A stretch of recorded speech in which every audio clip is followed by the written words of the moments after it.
Bismillahirrahmanirrahim. Alhamdulillahirabbil alamin hamdan syakirin wal aqibatu lil muttaqin wassalatu wassalamu ala asyrafil anbiya wa mursalin wa ala alihi wa sahbihi ajma'in. Rabbi shrah li sadri wa yassir li amri wahlul 'uqdatam min lisani yafqahu qawli. Assalamualaikum warahmatullahi wabarakatuh.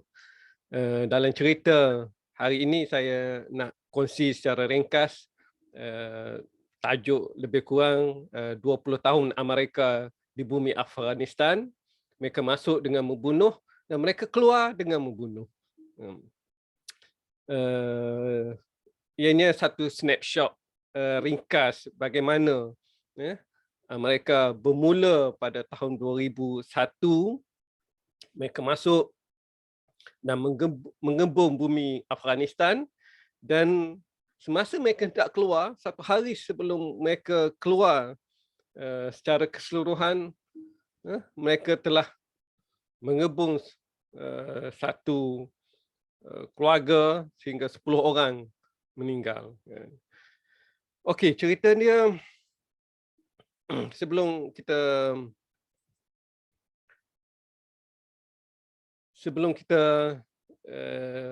ceritakan tentang bagaimana mereka masuk dahulu, saya sebutkan beberapa fakta dahulu kan. Dalam 20 tahun mereka berada di bumi Afghanistan, 47,000 orang awam telah mati.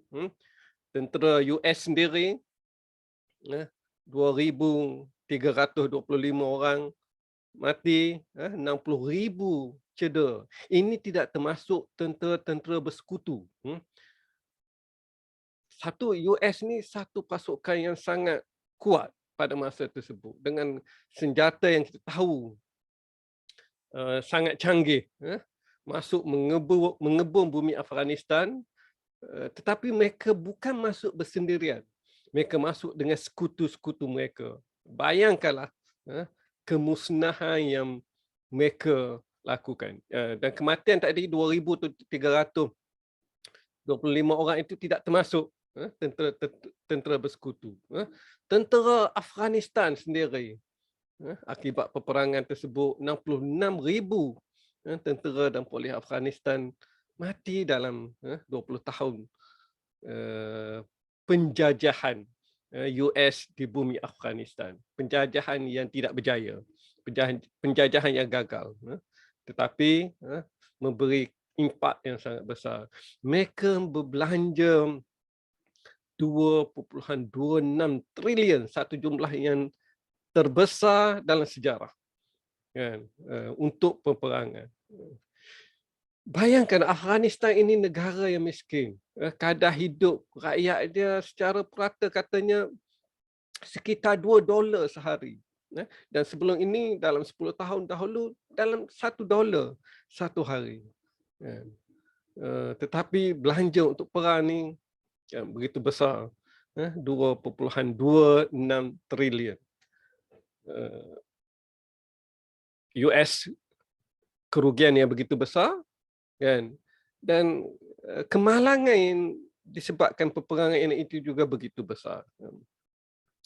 Dan pasukan keselamatan Afghanistan sendiri kan, secara kesemuanya kan, 300,000 yang telah itu.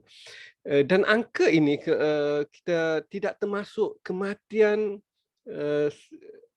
semasa hari terakhir US di bumi di Afghanistan. Itu pun menyebabkan kematian yang agak besar. Kerana masalah sama ada masalah kekalutan, masalah saya tak pasti, mungkin ianya dirancang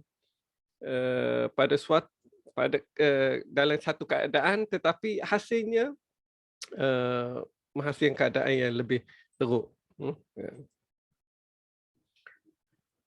Okey,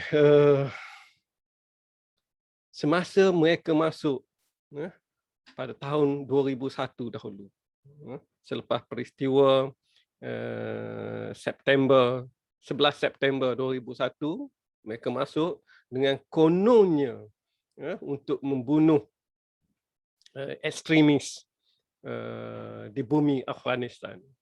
Kan. Tetapi siapa yang mereka bom? Kan. So antaranya mereka kata mereka mengebom masa itu ketua Taliban yang memerintah Afghanistan tersebut, nama dia Mullah Omar. Kan. Mereka mengatakan mereka masuk dan mereka berjaya mengebom Mullah Omar. Tapi Mullah Omar masih hidup sampai bertahun-tahun kemudian. Dan kalau kita lihat pemerintah Taliban sekarang selepas tentera US keluar, kita dapati bahawa sebahagiannya yang telah didakwa oleh US, mereka telah berkali-kali dibunuh.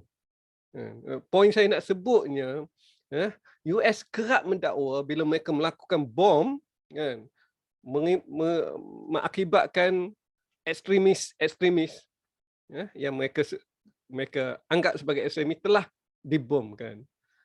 Tetapi kemudian mereka masuk bom lagi, mereka mengebom beberapa kali dan mereka mendakwa orang tu, mereka mengebom orang itu. Tetapi yang kerap media tidak laporkan, setiap kali mereka membunuh, mereka kata mereka membunuh ekstremis, berapa ramai orang awam yang menjadi mangsa. Yang tu malangnya tak ada orang yang rekodkan. Kan, siapakah orangnya? Kan, bukan sekadar mati, tetapi juga sebahagian cedera yang parah akibat peperangan, bom.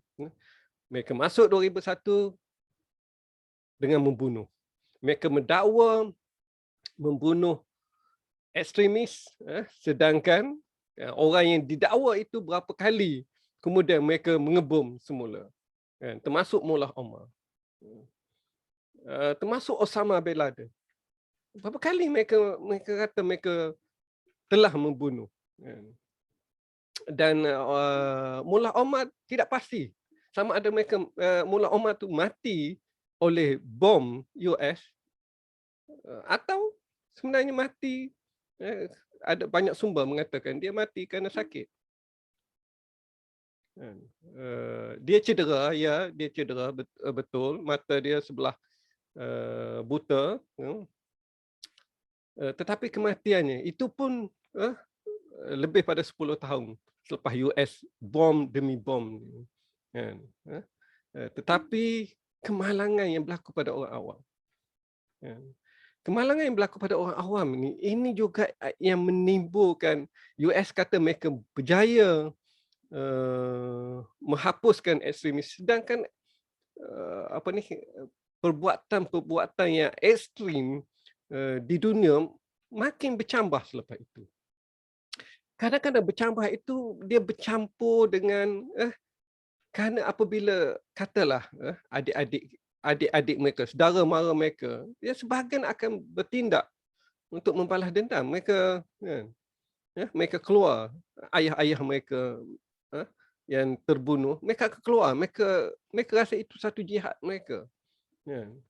Kesan sampingan kepada apa yang US telah lakukan.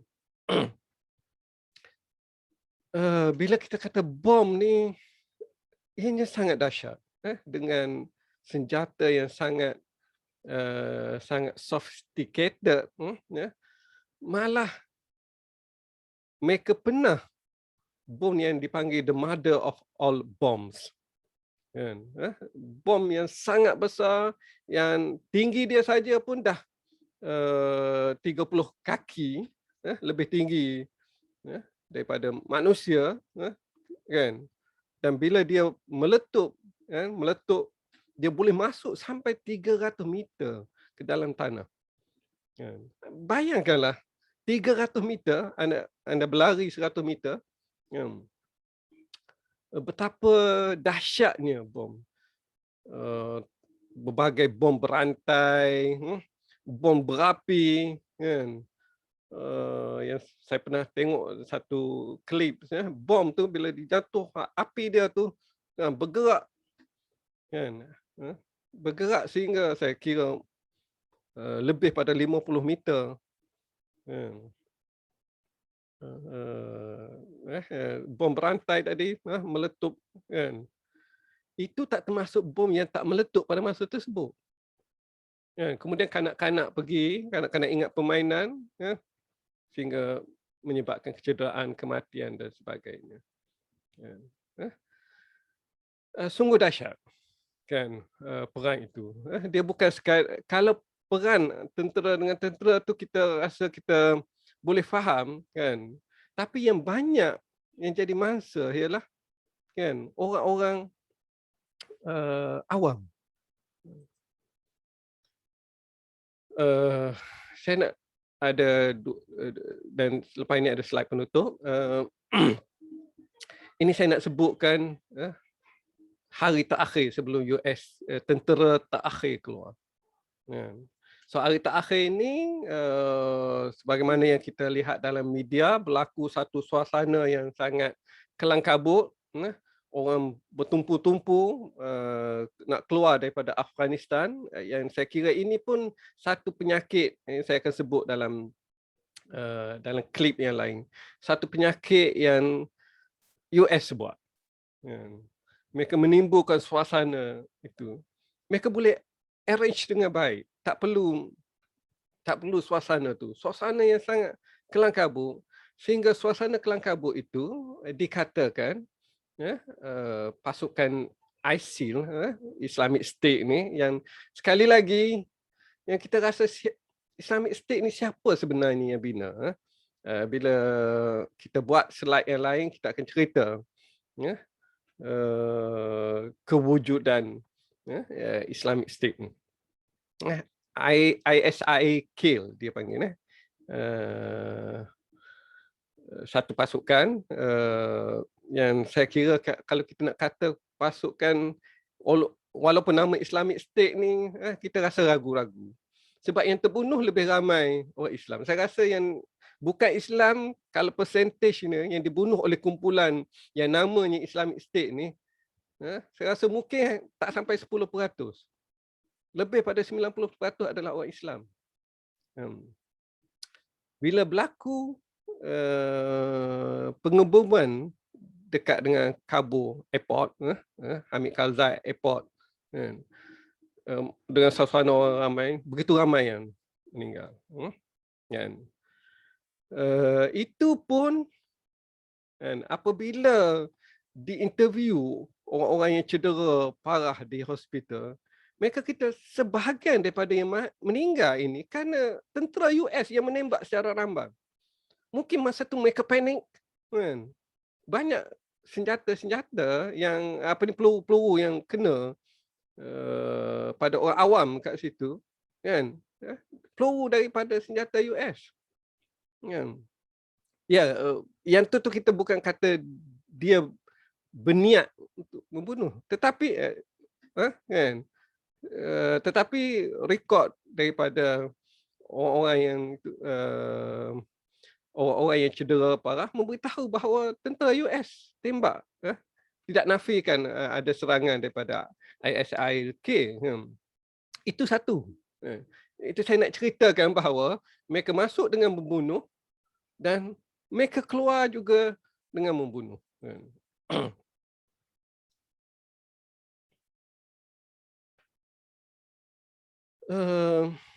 Dan kemudian US kononnya untuk membalas dendam, untuk melenyapkan kumpulan ISIL-K, mereka pun hantar peluru pepandu mereka kepada targeted kereta ataupun dan malangnya atau tanpa penyelidikan yang baik kan, salah satu bom hari terakhir tu mereka tembak satu kereta yang dekat dengan kawasan perumahan, dan kereta tu sebenarnya dinaiki oleh 10 ahli keluarga. Bukan kereta tu dinaiki oleh 10 ahli keluarga. Sebenarnya ahli keluarga tu kan, mereka sebenarnya 10 orang ni mereka sedang bersiap-siap untuk pindah, untuk keluar daripada Afghanistan. Dalam mereka nak keluar tu, jadi mereka bawa anak mereka, dan ada juga beri anak mereka cuba drive kan. So, dan dalam balik ke kawasan, mereka masuk kawasan parking. Masa masuk parking tu kan, itulah datangnya bom US. Bom yang begitu kuat sehingga 10 orang ahli keluarga ni yang dalam kereta dan juga yang di luar kereta, termasuk di rumah kan, 10 orang ni umur dia antara 2 tahun hingga 40 tahun. Baby 2 tahun hingga 40 tahun. Dan kata dahsyatnya kan, daging-daging berhamburan. Ada baby tu tak silap jumpa kaki saja.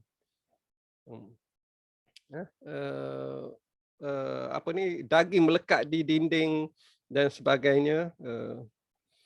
Dan dakwaan kata mereka ni, kalau nak kata mereka ni ekstremis, sebenarnya semua ni bekerja dengan kerajaan.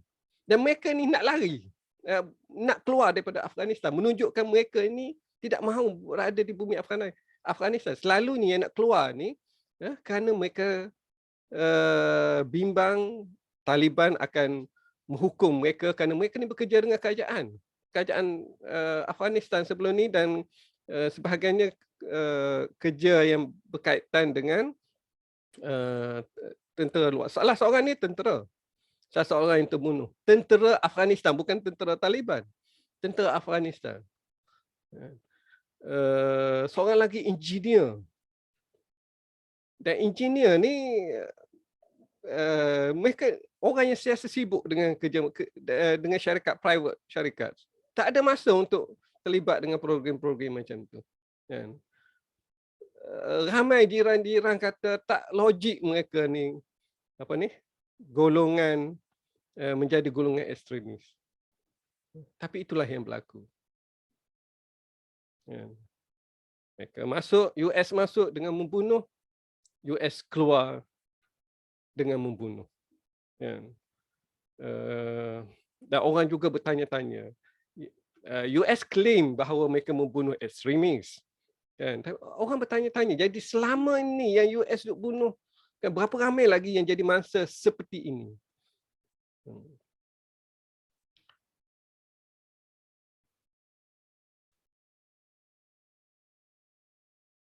Dan selepas US keluar, alhamdulillah, suasana kembali normal. Keselamatan makin baik. Walaupun kita ingatkan US nak keluar dengan baik, kan? Tetapi rupanya mereka merosakkan lapangan terbang.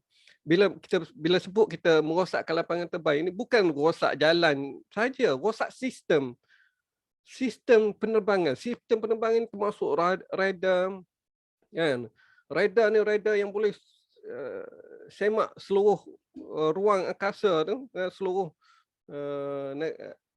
seluruh negara Afghanistan tu, kan? Jadi mereka tahu, mereka boleh senang nak atur kenderaan kapal terbang yang keluar dan masuk. Apabila berlaku macam tu, suasana tu tak boleh dipulihkan. Tak boleh dipulihkan dengan segera. Banyak peralatan rosak. Sepatutnya kalau mereka nak keluar dengan baik, sebab ada lagi orang-orang yang US tak bawa keluar lagi masa tu, US kata dia nak bawa keluar. Untuk bawa keluar, kalau mereka rosakkan lapangan terbang, jadi macam mana orang-orang ni nak keluar? Tapi alhamdulillah, hasil kerjasama baik Taliban dan Qatar telah masuk ke bumi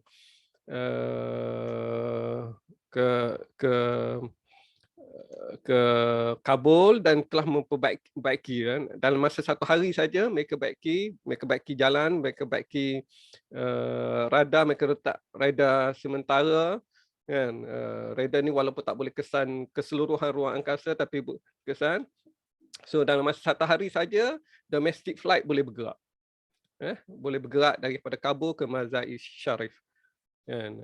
So pergerakan dalaman dah boleh. So dalam masa 3 hari tak silap saya, first flight, international flight, commercial international flight. Hari ni 10 hari bulan 9. 9 hari bulan 9. The first international commercial flight bergerak daripada Kabul ke Qatar. Kan, bawa lebih pada 100 orang penumpang daripada pelbagai warga negara. Dan dijangka hari ini Jumaat 10 hari bulan 9 akan ada satu lagi international flight. Dan kita berharaplah suasana kembali baik. Kita harap Afghanistan penduduknya hampir 100% Islam akan merasai suasana damai. Dah ada permainan bola pun dah ada berlaku, kriket, perlawanan kriket dah mula, pasar-pasar dah bergerak elok, currency, banking dah mula berjalan. Kita berharap suasana akan jadi pulih dan kesan yang ditinggalkan oleh US ni akan cepat hilang. Sekarang ni China, Rusia dah mula masuk melabur dan sebagainya. Ya, wallah alam, tapi sejarah 20 tahun US memerintah dengan segala kelengkapan bersama dengan tentera bersekutu mereka tidak akan dilupakan oleh dunia, terutama dunia Islam. Wallah alam. Assalamualaikum warahmatullahi wabarakatuh.